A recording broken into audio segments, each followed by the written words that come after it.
చూడండి రండి.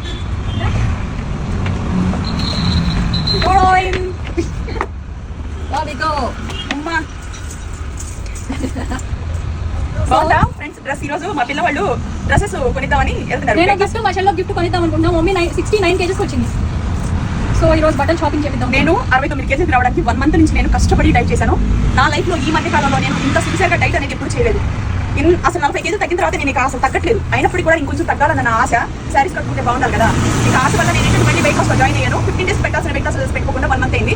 1 మంత్కి 3.5 కేజీలు తగ్గాను. టోటల్ గా తగ్గిన వెయిట్ వచ్చేసి 41 కేజెస్. ప్రెజెంట్ నా వెయిట్ 69 కేజెస్, 110 కేజీలు 100 గ్రాముల దగ్గర నుంచి.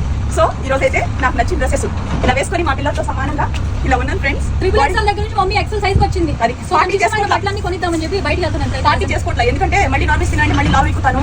అది తగ్గడానికి మళ్ళీ 2-3 నెలలు పట్టిందో తెలియదు. అందుకని చెప్పేసి చిన్నగా గిఫ్ట్ పెద్దగా గిఫ్ట్ కొనిస్తానండి. ఏంటో తెలుసా? బట్టలే. నాకు